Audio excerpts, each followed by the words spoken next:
In this lecture, we'll be making a very basic character body using our knowledge of the subdivision surface modifier. So here's where we got up to last time, and we've got some sort of completed television. I'll just put all those into a collection. So select them all, M to move to new collection, TV. And let's come around to front view, G to grab and the Z to move it up. And this is going to be our character's head. So probably somewhere around 4 meters. I'm going to press Shift S to move my cursor back to the world origin, and Shift A to add, mesh, and then cube, ready for my character. That's a really good idea to have your object origin like this in the center. It makes the whole process much easier as we go on, for mirroring our object, creating the armature and skeleton, and when we come to weight painting. Also, our character's symmetrical, so I'll use the auto mirror. So N to go to the toolbar, edit. The auto mirror should be set up with the X and the positive. So I'll click on that, go into edit mode, and we've got our mirror set up with clipping enabled. So I'll go back to front view. I'll select all and scale it all down, and G then X to move it in. And this will be the neck. So I'll move it right up to the top. So G then Z, and insert it slightly into our TV like this. So it's somewhere like this. Now, when modeling a character, it's often the case that you go from side view to front view quite regularly. You may find it easier to open up a new window, and I'll press N to get rid of the side panel, and T to get rid of the toolbar on the side here, and set one of them to side view, like so. And then we can work in front view on this one. Lots of creators do that. It often depends on how big your screen is and how you prefer modeling. So I'll come back to front view for this side, and I will move the side view in slightly, just so we can see the shape over here. And let's go across to X-ray mode so I can see my shape more easily, and into vertex mode and select these bottom edges here. So I want to extrude down for the top of the chest, just enough so I can stick out an arm this way, and then extrude down again for a sort of rib cage area, and extrude down again. And I'm going about halfway there, and this is the crotch area. Incidentally, I'm leaving it in meters, so this character is currently close to 6 meters tall, and I would reduce the size later on if I wanted to export this character or anything like that. But for the moment, it's easier for you as the viewer to see these Blender units that are meters. And to finish the torso, I want to select these ones here, but not including the neck. So I want to come out to here to create a torso like this.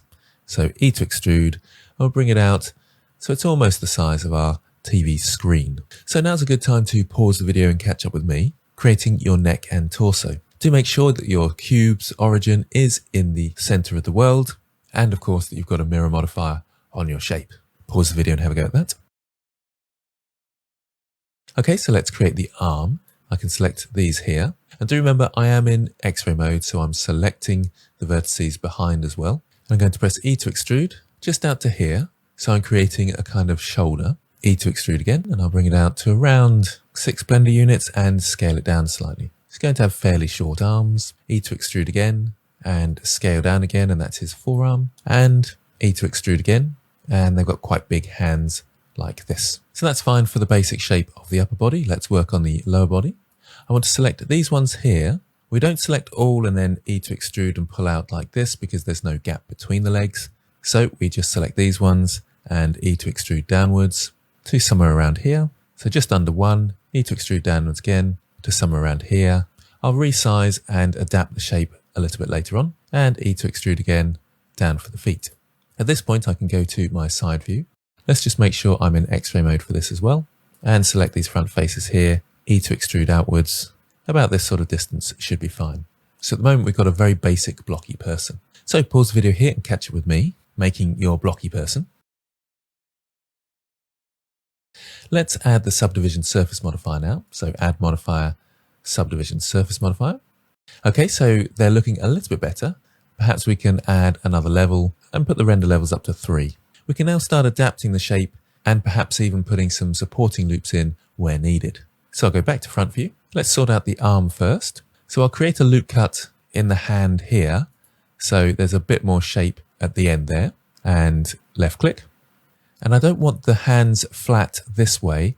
I want them flat so the palm is facing down towards the ground.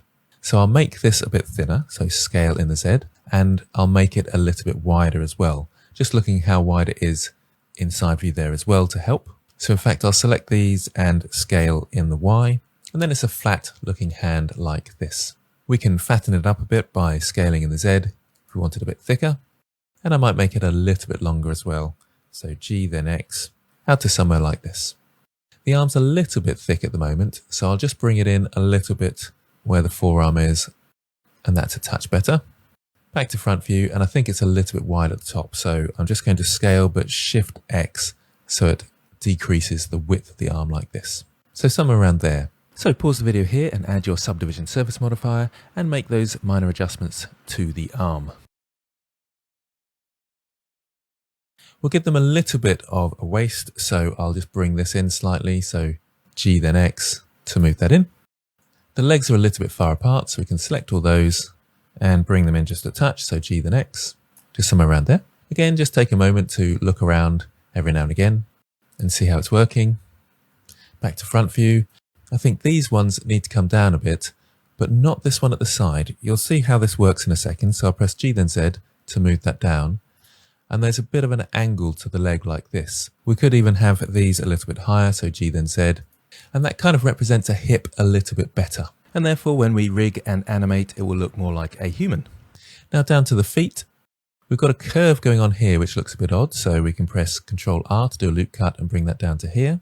And we could even scale that in slightly, so there's a bit more structure to the leg. And in fact, I'll turn X-ray mode off for a moment, just so you can see a little bit more of the result there. And the foot needs a bit more structure at the end, so we can press Ctrl R and add a bit of structure there. We've also got a rounded bottom like this to the feet, and we don't want that, so have a quick think about how you can make the feet seem flatter. Well, once again, Ctrl R, do a loop cut, and we can bring this down fairly close to the floor, and that's nice and flat then. Okay, our person's getting there, so take a quick moment to catch up with me and make those minor adjustments. Now from the side, they look very flat, and that's often a beginner mistake to just make your character completely flat like this. Their chest should stick out slightly and their bum should stick back, and it's helpful to have a very slight bend in the leg just for the sake of rigging. So we'll do just that. I'm in X-ray mode in side view, so I'll take the knees here and move them forward very slightly. I'll take this sort of bum area at the back and move that back. And this chest area here, I'll move that forwards. The neck's a bit big now, so I'll move that back like this. And I might need an extra cut in here, so Ctrl R to do a loop cut, so there's more of a neck like this. And can you see suddenly it looks much more like a person now. The neck's a bit too far back now though, so let's just adapt that slightly to about here. There should be a little bit more bulk at the back. It doesn't matter too much, but I can select these two here and G to grab to create a tiny bit more bulk. Let's see how we're getting on. It's not too bad, but they haven't got much of a bum. So we can just press Ctrl R around here to create another loop cut, and then I can create a bit more of a curve around here. It's not a perfect bottom, but it works for what we need. So we've got a fun sort of character here. I'll just make a minor adjustment at the front of the chest there. I think it's a bit too far away from the neck, and pull this one forwards so there's a little bit more structure to the neck. I think he's working really well, but for now pause the video here and catch up with me, making those adjustments in side view to give our character more shape. Okay, so it's working out well. I'll make a few adjustments just to give it a little bit more character. For this, I'll go into X-ray mode. Just make the legs a little bit wider. I think it'd be more fun if he was a bit more sort of chubby. So G then X, move those out a little bit like this. Just move these up a tiny bit to there. So there's more hips. Let's have a good look around. This is more a matter of preference, so you may want your characters to be very thin. That's no problem with that. I think a little bit more bulk in the arms would work nicely. So I'll just scale them, Shift X, so they're a little bit more chubby as well. Somewhere around here, and a tiny bit more length in the hands. So G then X, move those across like this. So I'll go back into object mode, out of X-ray mode, and see how we're getting on. We can at this point right click and shade smooth as well. And we've got our fun character there. I'll turn X-ray mode off in side view as well. So now you've got the basic shape. You may want to adapt the character slightly, make them have longer legs, longer arms, or anything like that. That's entirely up to you. As long as you keep the base topology that we've got at the moment, so don't add any more loop cuts or anything like that, any character you build should work absolutely fine. So you might want to take this opportunity to edit your character, and once you've done that, make sure you've saved your work ready for next time. In this lecture, we'll be getting our mesh ready for rigging, and I'll be talking a little bit about topology and deformation. Okay, so here's where we got up to last time. And our character's looking nice, but there's a few adjustments that would help us before we make our skeleton and rig our character so it deforms a little bit better.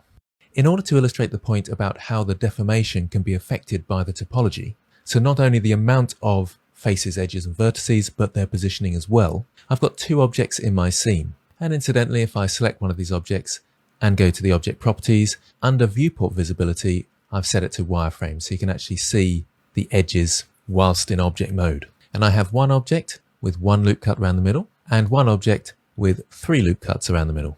I've also got 2 armatures. So this could be something like an elbow joint or something along those lines. With the first one, if I select that armature and go into pose mode and press R then X to rotate around the X axis and bring that down, you can see the result to the topology there. I'll just turn the overlays off so it hides the bones. In the second one, when I rotate this one by the X axis, and let's hide the bones, you can see it deforms a lot more nicely because it's got that extra topology around the joint.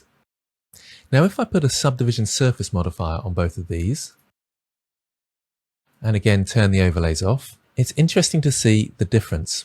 You still get a much cleaner deformation when we have that extra topology around the joint than you do the single. So the base topology before the subdivision surface modifier is applied does make a big difference.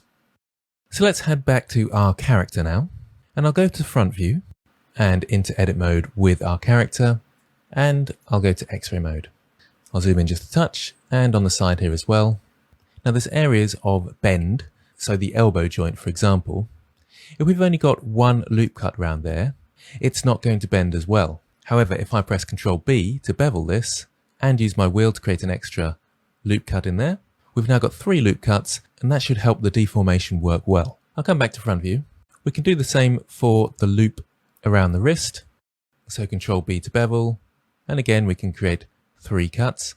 You don't always need 3, and there's often clever ways of making the topology work without 3 loop cuts, but it is nice and simple.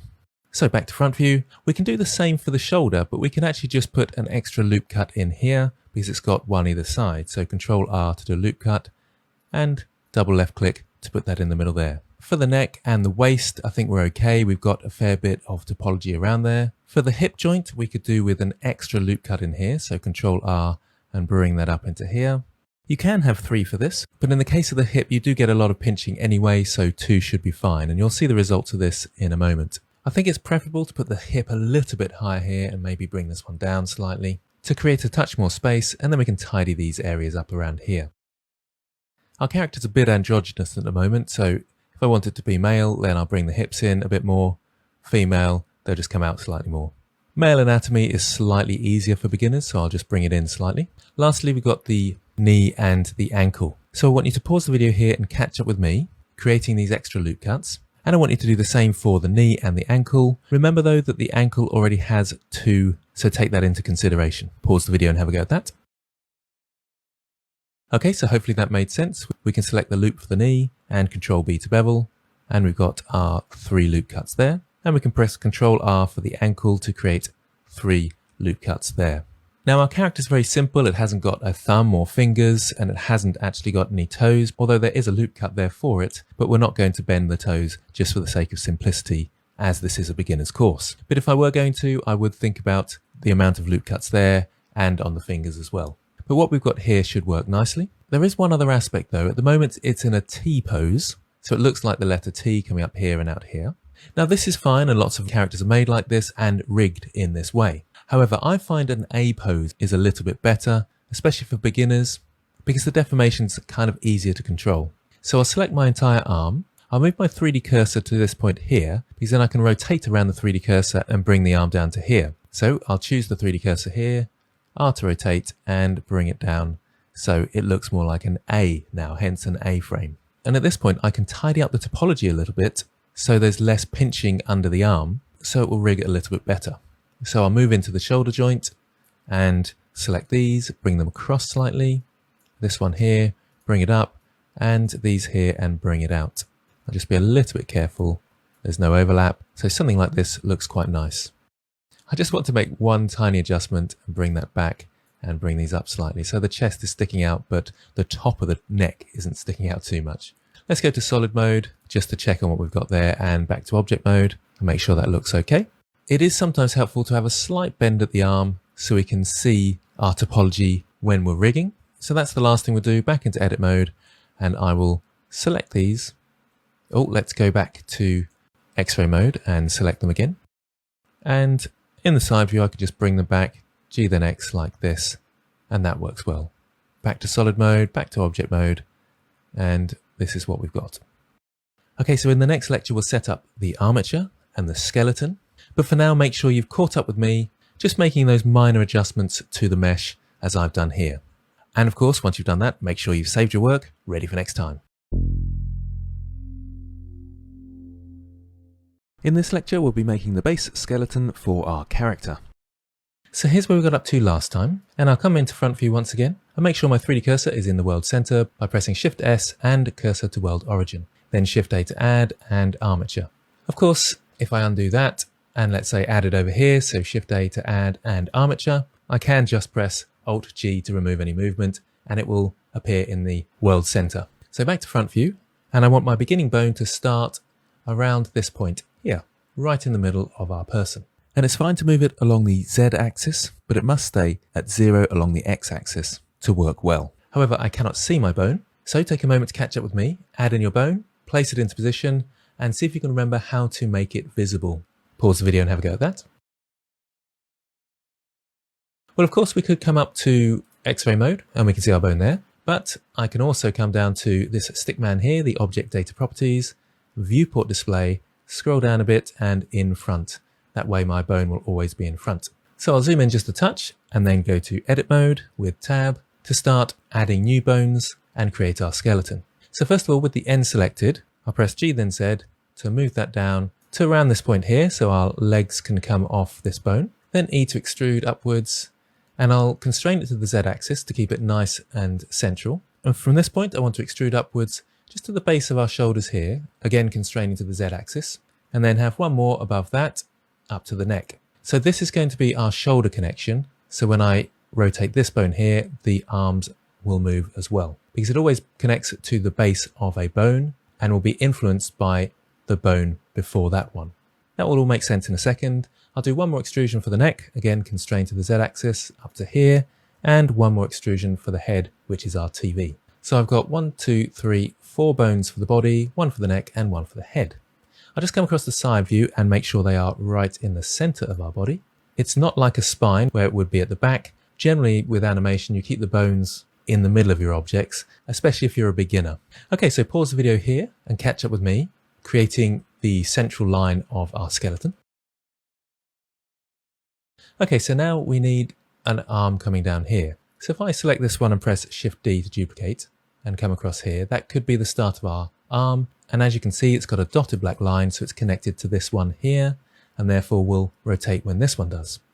But I'll undo that because that's far too easy. I'll select this one here as if I've made a mistake and Shift D to duplicate and bring it up to here. So as a challenge to you, I want you to disconnect this bone from the main spine and reconnect it with this bone here. Pause the video and have a go at that. Okay, so with that bone selected, I press Alt P to clear parent, and I want to connect it up to this bone here. So I'll select that one last and Control P, keep offset. So that is now the parent bone for the shoulder. So if I go into pose mode, Control Tab to pose mode and rotate this round, it moves my arm with it. Let's go back to front view and back to edit mode. And now I can start moving this arm into position. So let's select the end, G to grab and move it across to the shoulder here. And I start off moving it to the back of the elbow to make sure I am on the elbow. That looks good. And back to side view and then E to extrude down to the wrist and G then Y to make sure it is on the wrist. And I'll bring the elbow back to the middle now. Now I know it lines up with the elbow, making sure it's constrained to the Y axis. And let's have a look at the wrist joint. Maybe it needs to come back just a touch. So G to move it back to there and E to extrude once again out to the end here. And that looks about right. Back to side view and that arm seems to be working there. Okay, so pause the video and catch up with me, completing the arm.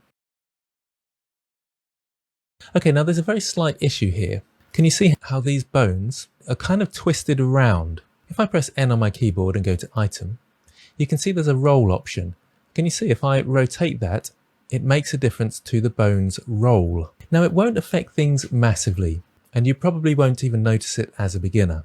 But if I go to pose mode now, and I need to go back to my median point and press R, then X twice to get the local X-axis.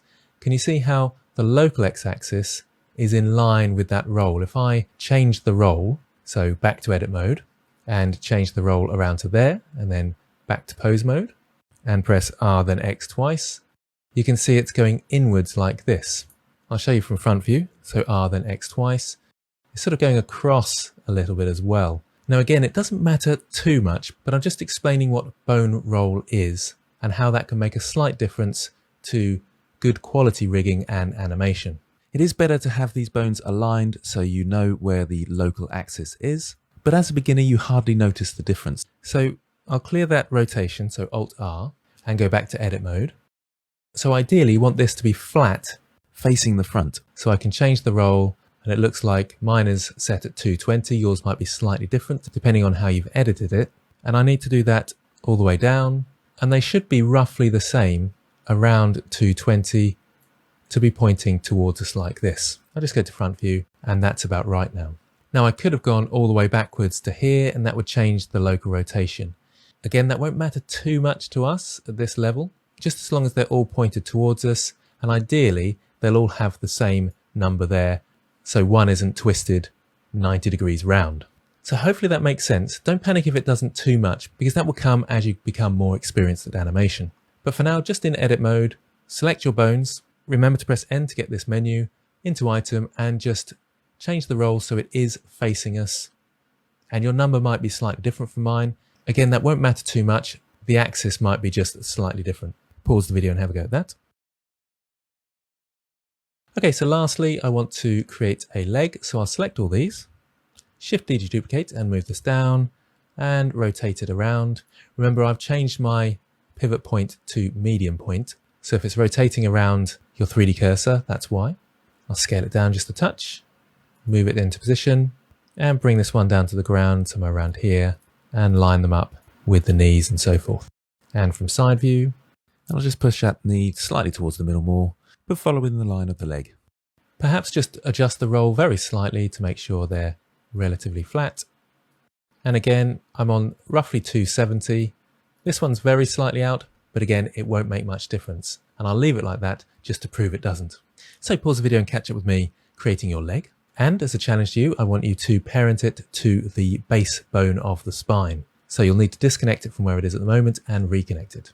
Pause the video and have a go at that. Okay, so you should be used to this by now. So Alt P to clear the parent and select the base bone, Control P, keep offset. Okay, now we want these to be on the other side. And there's a really great command where we can mirror these from one side to another. But in order for that to work, you must have your bones labeled. To label a bone, you can select it and press F2, and I'll call this Spine 1. Or, let's go to Spine 2. You can come to the bone properties here. So slightly different from the armature properties there. The bone properties are here, and you can come to here, and this would be Spine 2. So I'll quickly name my middle spine bones, and I'll speed this up a touch. And I'll name the top two neck and head. Now for the legs and arms, the naming conventions are important. So I'll select the top of the leg, and I'll call this thigh, and then underscore left, because that's the character's left-hand side. So that's an L just there, and press enter. Blender will recognize this underscore L, and these naming conventions listed on the screen now, taken from the Blender manual, and it will enable it to mirror it to the other side, and we'll be able to do some mirror editing as well, which is very useful. So I'll continue naming these, and this will be calf underscore L, and foot underscore L. And I'll quickly name the arm in the same way. And remember, you can press F2 to quickly get to the naming menu. So pause the video and catch up with me, renaming the bones in your armature. Remember to use the underscore L command for the arm and legs. So now I can select my arm and leg bones and right click, and there is a symmetrize option, and it jumps to the other side. And notice that, let's say I select this bone up here, we have an underscore R for right. So Blender has done that for us. And that is all around the object origin, which is right in the center there. Hence why it's important that you have that origin point down the middle along the z-axis. And it can be anywhere along the z-axis. So I'll just have a quick look and make sure all my skeleton's in the right place. And that's looking great. So I want you to catch up with me, symmetrizing your arm and leg. And of course, make sure that each of your names have transferred across. If for any reason one doesn't, it's probably because the naming convention _L was missing. Once you've done that, save your work, ready for next time. In this lecture, I'll be talking through IK, or inverse kinematics, and we'll be setting that up with our rig. We'll also be parenting our mesh to our bones. So here's where we got up to last time, and we could parent our mesh to our rig at this point. Currently our rig is only set up as FK, which is forward kinematics, and it's really useful to have some IK, inverse kinematics, for the legs in particular. I'll explain more about this with this example. To illustrate the difference between FK, forward kinematics, and IK, inverse kinematics, I have two characters.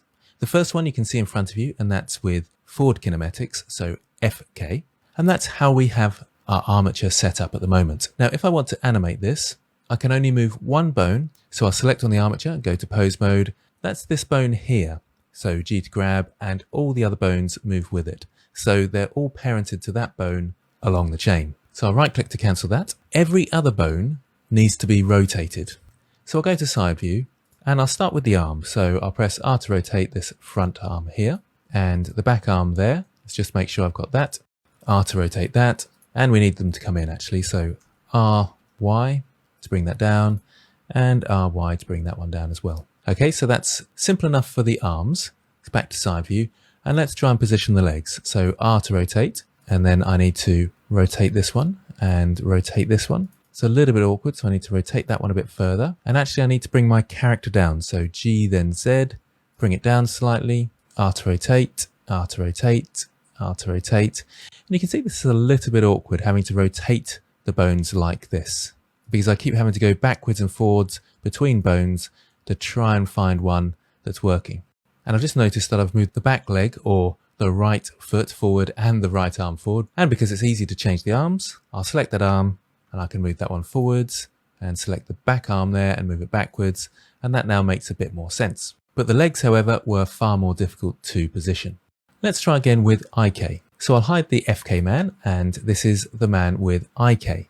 Now you can see the addition of two extra bones here, one at the front there, which is called the pole target, and the one at the back here, which is the controller. And IK is a way of rigging a character so that you can move the base bones in the chain being the bones of the leg, and it's generally much easier to control in certain circumstances.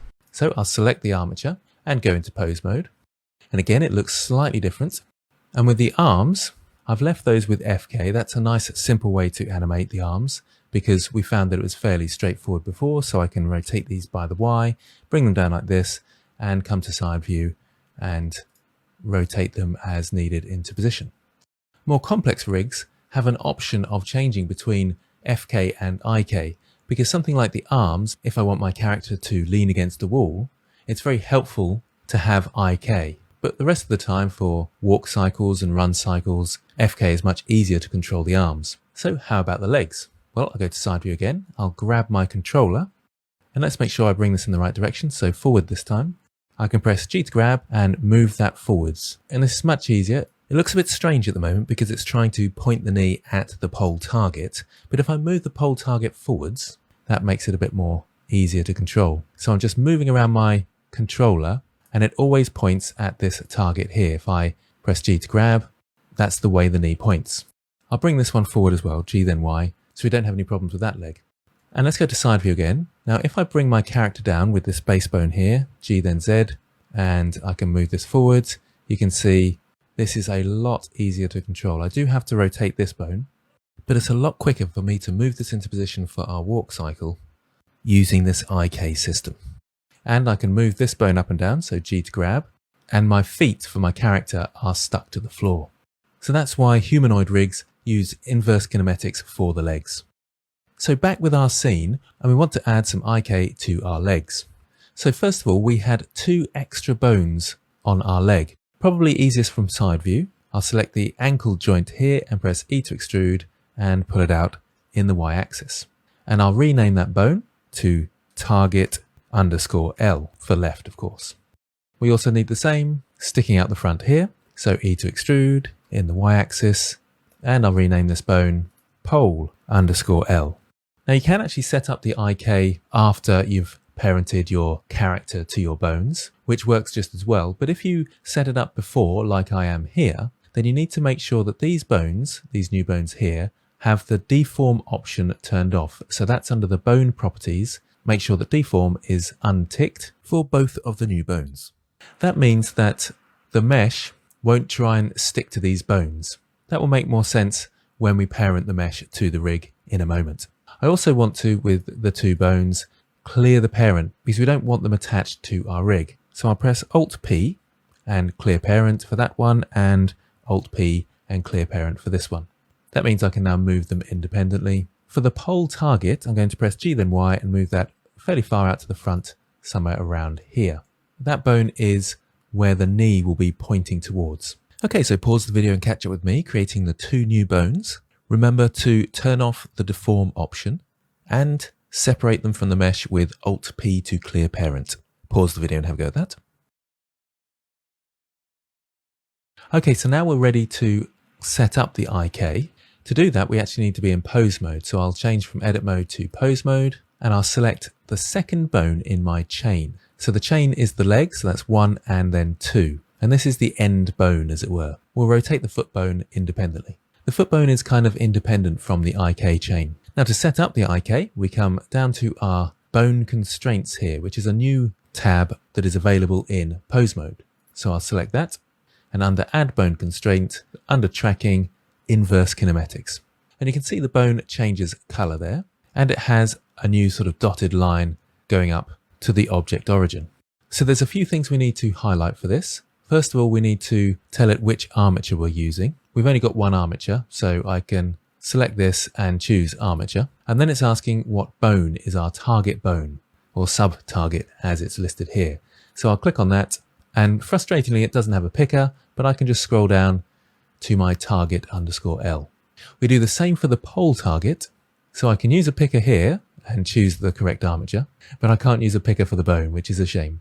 So I'll scroll down to the bottom and there's my pole L. Now it's all gone a bit strange.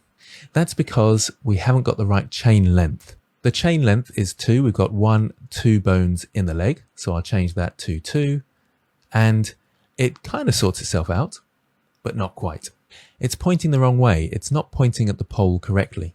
And remember I was talking about bone roll. Well, yours might be pointing in a slightly different direction to mine, maybe out to the side here, or maybe even out to the front, if you twisted your bones in a different way. It doesn't matter if you did. It just means that when I use the pole angle to try and put it back to the front, and usually it's either 90 or 180, yours might differ from mine though, depending on which way you rotated your bone roll. The number here doesn't matter. All important is that it's pointing towards our pole bone just at the front there. And it usually is divisible by 90 if you set up your roll so it's fairly flat. Okay, so pause the video here and catch up with me setting up your IK. And set up the control bone or the target bone and the pole target, and adjust your pole angle so your leg is pointing forwards. Okay, so all we need to do now is symmetrize this to the other side. Now I can't select it and right click here to symmetrize because we're in pose mode.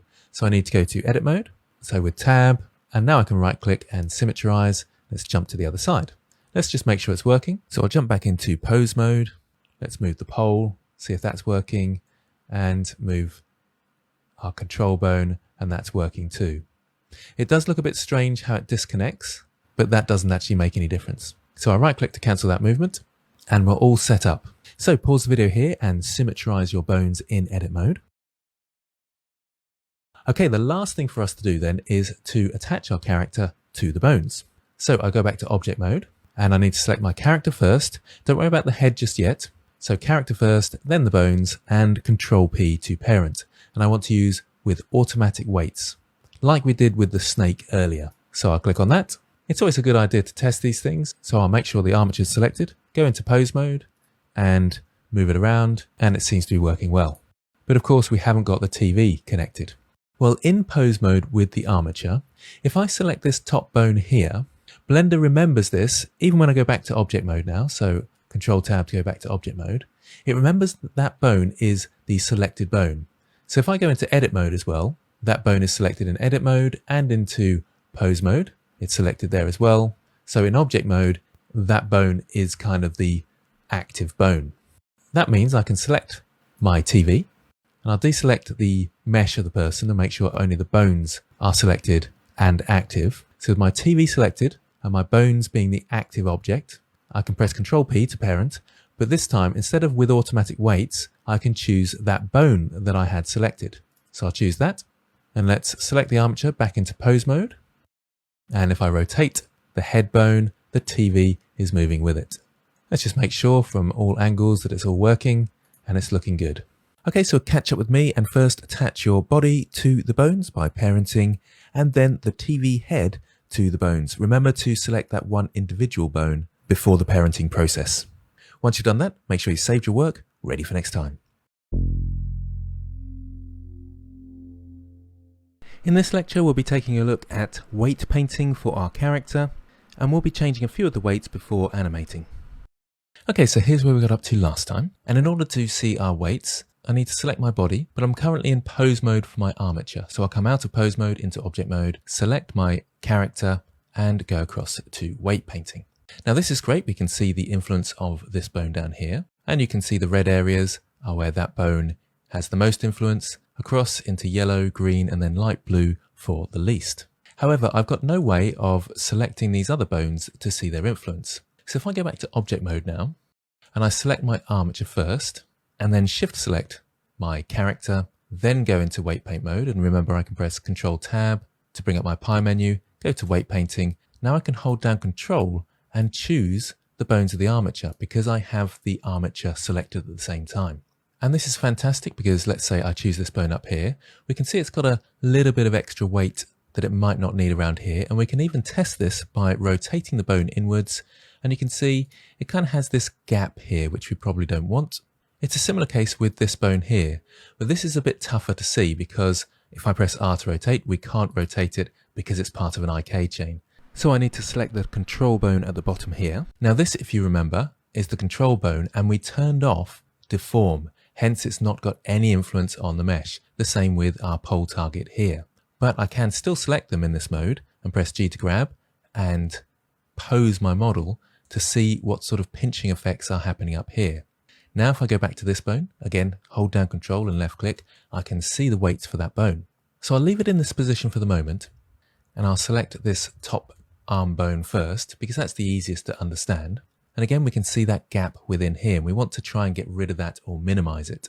Well, I've got my weight option up here, and currently if I paint, which is to hold down left click and paint on my mesh, you can see it's distorting my mesh because it's trying to attach itself to this bone for one, but it's also painting weights across my character. I'll undo that. So I can come in here and I can try and paint this area here. But obviously if I paint now, it will paint a value of 1 depending on how much I paint on the object. And that's obviously affecting this badly. So we don't want that. We want to actually paint a weight of 0 on here. So I can change the weight down to 0 and then start painting, and you can see it's clearing those areas. And it's sometimes difficult to see. You might want to make your brush a bit bigger with F, and then I can come in here and start painting these. You may wonder why it's a little bit awkward. It's because our character is quite low poly, and the weights are actually attached to the vertices. If I go into edit mode with my object, you can see I've only got a few vertices around here. So those are the things that I'm actually painting. So back into weight painting mode, and when I start painting the value of 0 up the top here, for example, it's only affecting that one vertex on the edge. Let's go around to the back and change this area down here as well. And if I accidentally go over the arm, I'll show you how I can solve that in a second. So I'll paint this weight out. So we've got a kind of pinching going on here, but it looks much better for the lower arm. So I'm painting those areas so they are a dark blue like this.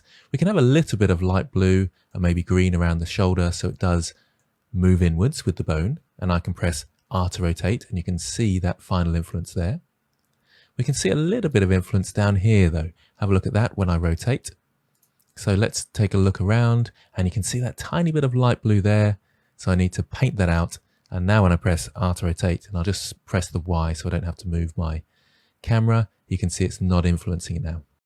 And now I've got my bone rotated up here, I can change it back to 1 and make sure this area is fully affected. So I'll just make my brush a little bit smaller, come around to the back here and make sure that's all fully affected by this bone. The other great thing, if I press Control left click on the other side, because this is a mirrored mesh still, if I go to my modifiers, you can see there's my mirror, there's my subdivision surface, and there's my armature as well. So we've got this stack going on here, and because it's a mirrored mesh, anything I do on this side will be mirrored to the other side. Okay, so pause the video here and catch up with me. And remember that you're selecting the armature and then the mesh second, so that's the active object, then going into weight paint mode, and paint the weights out of the body for that upper arm bone. So you control left click on the upper arm bone, and then you start painting the weights out. So it's got very little effect on the body. Pause the video and have a go at that. Okay, so hopefully you got an okay with that, and you ended up with a similar result as I have here. It might look slightly different. It might have a bit of pinching, a bit of distortion. It doesn't matter too much. You probably won't notice a lot of it when you're animating. Now let's go around to the front, and if you haven't already, I'd like you to control click on our control bone for our foot and move that to a position where it's fairly high in the air like this. Then I can control click on the thigh bone and start thinking about the weights here. So I'll bring the weights down to 0, and we can see it's affecting very high up here, so I can get rid of some of that, and maybe a little bit down here as well, so it hasn't got so much influence. And if I want to test this, control click on the control bone down here, I'll come around to the front and grab it, and you can see there's still a bit of a dent in here. It's better to have a sort of pinching line here, just like a normal person's hip. So we'll control left click on this bone here again and paint some of this out. Maybe a touch more there. And the width of the dent is slowly being removed. And we can test to see what it's like when I completely take it out of that area. It sort of folds over on itself, and that actually seems to work a little bit better. So probably somewhere around here, we don't need this area up here. So I've taken an awful lot out of this area, but that seems to be working. Let's go back to the control bone by control left clicking and move that around. And yes, the mesh does pinch over itself, but that kind of works, I think, for this model. And let's look at the back. That seems to be working well as well. So I'll control left click on that so you can see my results there. So your challenge then is to complete the weights for the upper thigh bone here. Pause the video and have a go at that. Okay, so hopefully you got an okay with that. Once again, it doesn't matter too much if you've got a bit of pinching or dents in your mesh. It won't detract too much from the final animation. Let's just go through and check some of these other bones. This is our base bone, and if I move that, the whole mesh moves apart from the control bones, because remember they were unparented from our mesh. This is really handy because they'll stick to the floor and we can move our mesh up and down. And I can go through each of these and I can simply see that they look fairly good and the distortion is working well. Could check the arms as well, bit of bend there, bit of bend in the hand, that's all working fine. Now to reset my pose position, I can select all with A and Alt R to reset the rotation and Alt G to reset any movement. And we're back to the start here. So finally, reset your pose with Alt R and Alt G. And of course, make sure you've saved your work, ready for next time. In this video, we'll be working on animating the walk cycle for our TV head character. Okay, so here's where we got up to last time. And let's go across to the animation workspace to work on our animation. I'm still in weight paint mode, so I'll turn back to object mode. And I'll go to side view with our character because that's the most important for a walk cycle. With this view over here, I'll change it out of camera view because that can actually be a bit distracting at this moment. And I'll zoom in so we've got a 3/4 view like this. Also, I want to be able to see the bones. So I'll come across to the overlays and turn those on. Now it's my understanding that this should show the bones now. If I click on the overlays and bones are selected there, I'm not sure quite why it's not been selected. So let's select on the bones there. It just needed updating. So once I've selected the bones, we can see them in our 3/4 view. It's helpful to have a 3/4 view like this because when I go to pose mode with Control Tab, of course you can select pose mode up here as well. I can now select the back bones quite easily, which is a little bit more difficult from purely side view here. It's also helpful to have a floor in the scene. It's easy enough in side view because we've got our grid line for the y-axis, but it would be helpful to have it in our 3/4 view as well. So I'll just quickly go back to object mode with Control Tab, Shift A to add, Mesh and Plane, scale that right up, and Alt G to remove any movement. So just pause the video here and set up your scene in the same way I have.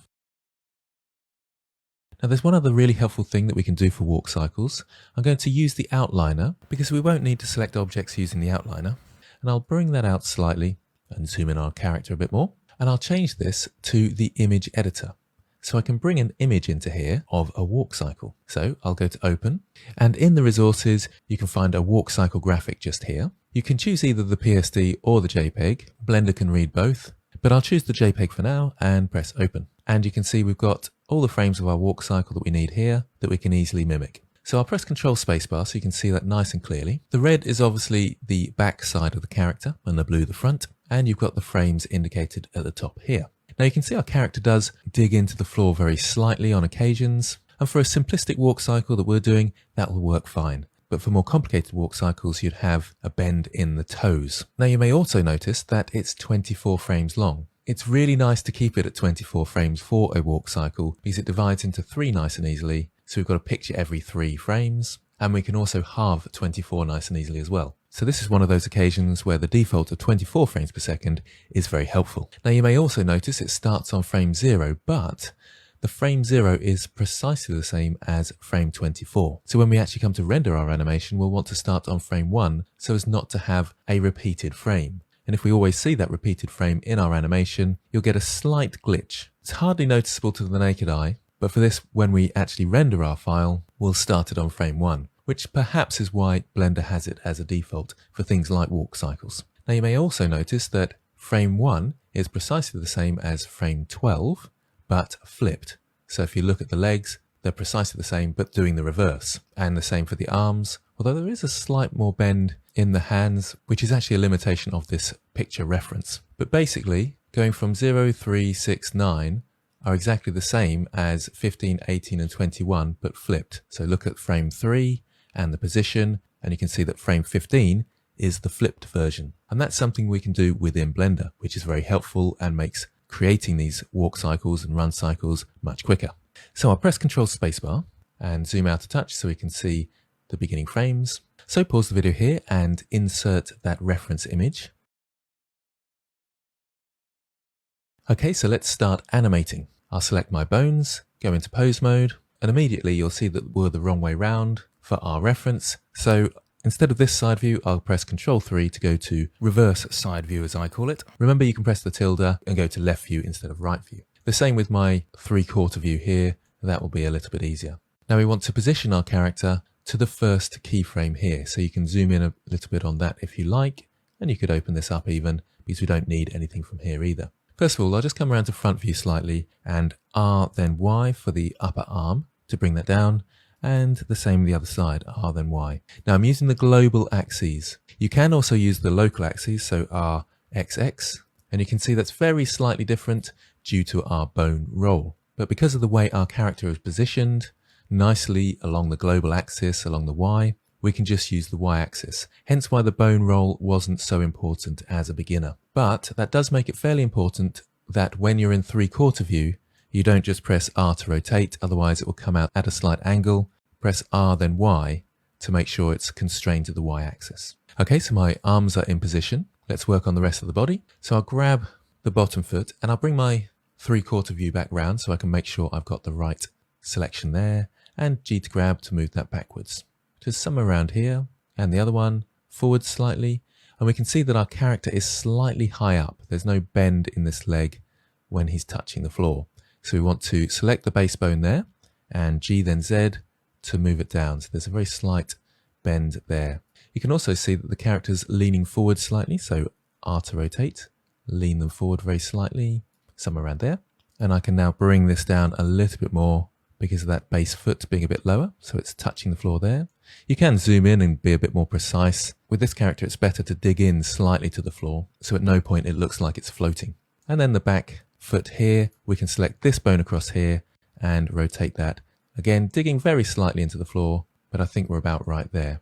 Don't worry if it's not precisely the same as this. Just as long as it's in the rough same position, you should be fine. Now for the arms, I'll rotate those forward, and we can have a little bit of a swing to the hand as well. So it swings upwards and then it will swing backwards as well. You'll see that in a moment. And select the backbone there, R to rotate, and that comes backwards to here. And again, a little bit of swing to our hand. And there we have the first pose. So I can select all and press I to insert a keyframe, location and rotation. However, I'm not on frame 0, but I'll do this anyway. So location and rotation, it's inserted in there, and I can actually move this back to frame 0 and just move these backwards quite easily if you accidentally put it in the wrong frame.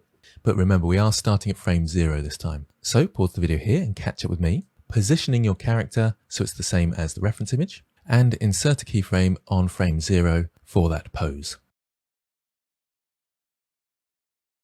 Okay, so I'll just go into full screen for our reference image, and remember that frame 0 is precisely the same as frame 24. So Control Spacebar to come out of full screen mode, and I can duplicate this to frame 24. First, let's make the end frame 24, so we don't have all this wasted space, and let's zoom in on that area. So we've got our walk cycle of 24 frames, just there. Now I can press Shift-D to duplicate these keyframes and move them all the way across. Do make sure you have every single bone selected when you do that. It's a common mistake to make when you have one selected and you only copy the keyframe for that one bone. As I was saying earlier, that frame 0 and frame 12 are the same but flipped. Well, we can select all with A, and we can right click and copy pose. So that's Control C for short. We'll go to frame 12 and we can right click and paste flipped. So X flipped across the X axis, which is one reason why you always model with the X axis going across. So I'll do that. Remember to insert the keyframe as well though. So I to insert the keyframe for location and rotation. And now when I scrub across my timeline, we've actually got a very basic walk cycle, and I can press play and he looks a bit like he's walking. But we can go further, of course. So pause the video here and copy your frame 0 to frame 24. Make sure you have all the bones selected, and then copy and paste the flipped at frame 12. Okay, so what about these in-between frames? Well, let's go across to frame 3. At this point, it's a good idea to have the record button enabled. And I'll show you one more thing you can do. Let's take our spine 1 bone. You can see that I've recorded location and rotation. But if I start using the record button now, it will record the scale as well, which is pointless and we don't need it. And it can clog things up if we wanted to go to the graph editor or anything like that. So I'll minimize the spine again. And under keying, where it says active keying set, I can click in that box and change it to only affect the location and rotation. Now with my record button on, when I position my bones, it will only record the movement and rotation.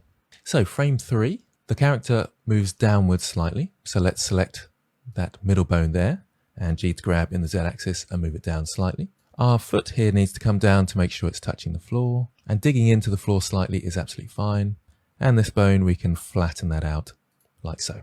This one may be a tiny bit of adjustment, just to around there.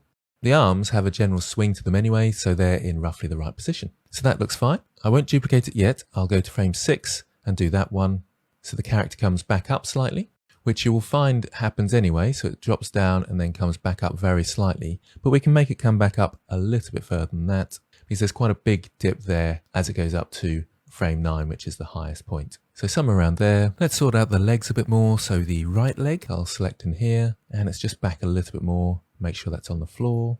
And then the left leg, that's firmly planted on the floor. So I'll bring that down to here. Just there should work nicely. That all looks about right. And then cross to frame 9. And that's a similar height to frame 12, but it's slightly taller. So let's just jump from frame 0 to frame 9. And you can see the height doesn't move, so we need to move it up very slightly. So G then Z, move it up very slightly to somewhere around there. Just zoom in on this again. So the left leg, the back leg, let's position that first. That's roughly around right, but we might want to just bring it down a touch more and make sure it's touching the floor, or just very slightly inserted into the floor like this. And the front foot up a little bit more with a bit of rotation there. Close to the floor, but not quite touching. And notice I'm not exactly the same as this position here. My foot is slightly above the floor. This one's almost touching. Doesn't matter too much. Don't worry too much about it. Okay, so I've got my first 12 frames. Okay, so pause the video and catch up with me, animating those first frames up to frame 9.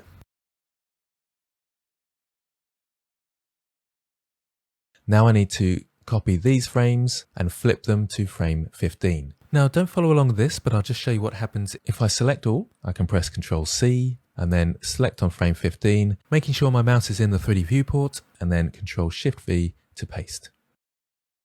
Now notice, however, that this is keyframed every single one because I've pasted the pose for all my bones, whereas this only has a few bones selected, and those are the ones I selected and moved. So I'm going to undo that. To make sure you don't have any problems at all, I think it's a good idea to go to frame 3, let's say, and press I to insert a keyframe for all of your bones, just to be absolutely sure you're copying everything to frame 15. Same with frame 6, just press I and it will insert all those keyframes, and frame 9 and press I and insert all those keyframes. So your challenge then is to copy keyframe 3 and place it in keyframe 15 as a flipped pose. The same with frame 6, and that will be the same as 18, and then frame 9, which will be the same as 21. Pause the video and have a go at that. Okay, so hopefully you got an okay with that.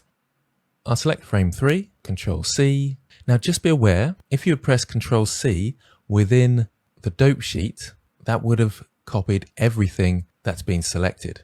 So do make sure you're doing this in the 3D viewport. So Ctrl C and then choose frame 15, Ctrl Shift V to paste that frame. You can actually select 2 keyframes in the dope sheet and Ctrl C, and then I can go to frame 18 and Ctrl Shift V to paste the flipped of both those keyframes. But I didn't want to overcomplicate things at this stage. So let's play our animation, and we've got a great looking walk cycle there. Nice and simple, especially when you've got the references, and it works really effectively. So hopefully you got an okay with that. As always, make sure you've saved your work ready for next time. In this lecture, we'll be adding an animated video file to our television screen. We'll also be texturing the rest of the TV and the character. Okay, so here's where we got up to last time, and I'm still in the animation workspace. To add some textures, I'll go across to the shading workspace, and let's move into our character.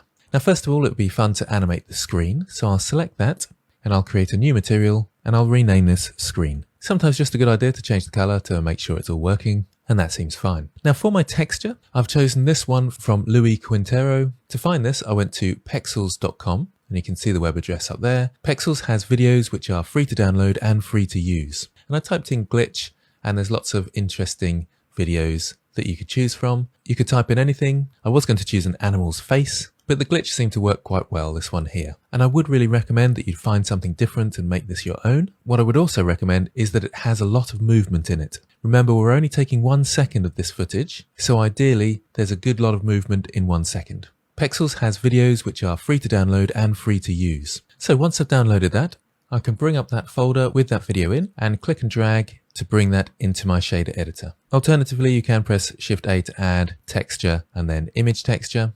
And when you open it up, it should give you the options of movie down here. Make sure you change from image sequence to movie, and let's hook that up. I'll just get rid of this other image texture there. So pause the video here and catch up with me, creating a new material for your television screen and bringing in and hooking up your movie texture.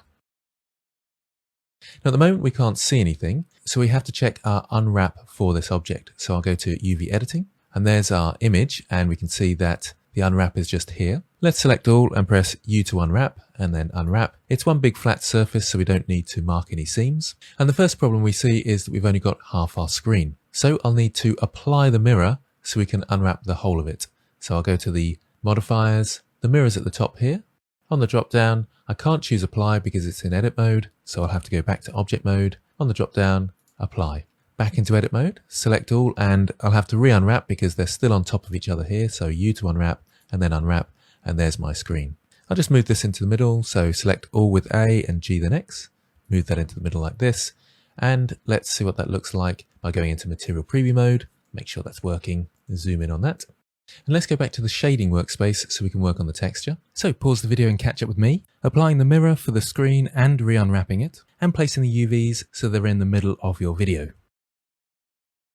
It would be helpful to have the timeline as well, so we can scrub across it and check that it's working. So I'll pull up a new window here and change that to the timeline. Now I can scrub across my timeline and see how we're getting on. Now we're not seeing any updating of the screen. I'll just move in a little bit closer and I'll turn off the overlays so the bones don't get in the way. I'll just move down so we can see the bottom of the image texture. You can see that there's certain options, the start frame being 1 and the amount of frames being 100. This doesn't matter too much, but if your animation is longer, you can increase the amount of frames. But we've only got 24 frames in our actual animation, so it shouldn't make too much difference there. The start frame of 1 should be fine. There's a button here called Auto Refresh. If we click on that, it will actually start to refresh and we'll see the results of the video within our viewport. And it seems to be working well. Okay, so as a challenge to you, I want you to look at your character and think of ways that you could maybe texture it to make it look interesting. You could texture it with image textures or just give it some plain colors. That's entirely up to you. Pause the video and have a go at that. Okay, so I'll do that myself just to show you some of the things you might come up against. I don't need the timeline anymore, so I'll bring that back down. Let's select on the TV, create a new material, call this TV shell, and I'll give this some sort of purpley color, I think, somewhere around there. And the dials. You might want to turn your overlays back on at this point so you can see what you've selected, and give this a new material, call this dials, and this can be maybe a black material like this. And I'll choose the other one, shift select this one and Control L to link materials. So they both got the same. How about my character? Let's click on my character and let's add a new material and let's give them a color, maybe blue. And this time I'll turn the roughness up and they look quite interesting there. I think a little less saturated, so in from the circle, and that looks nice. What about if I want to texture some faces with different texture slots, maybe texture half my object with a different color? But if I go into edit mode, the first thing you'll notice to select those half faces, I can't do that because it's got a mirror modifier. And notice when I go into edit mode, it goes back to its original position. So edit mode turns off the influence of the armature. So if I want to texture the other half with a different color, I would need to apply the mirror, which is absolutely fine. Or you may find that you could just go in and maybe texture a few faces. So I'll go to face mode and select these faces here, for example, maybe give him some interesting lines around the wrist and the elbow, maybe the same for the knee, somewhere around here. And again, give them a new slot. So new material slot and assign them to that. And you can see they've got the default white texture until I add a new one in here. And in fact, white looks quite interesting. So I'll leave it at white. So we've got this interesting character. Let's go back into object mode and turn the overlays off. And I think he looks quite fun. You could, of course, add a procedural texture into here. So Shift A to add, texture, and let's go for the Musgrave. And I could plug that in, and then we get some sort of procedural texture like this. I'm not sure I like that as much. So I'll take that off and give our character some plain colors like this. So hopefully you got an okay with that. Now, of course, you might want to render out your project using either still frames or the FFmpeg. Do remember to position your camera first and to save your work before you do that.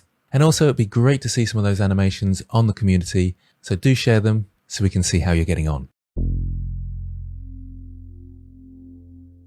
So hopefully you got an okay with that and managed to produce a walk cycle that looks something similar to mine. As I've said earlier, animation can be a very big and very complicated thing to learn, so don't panic if it's not completely the same or it's a bit off in places.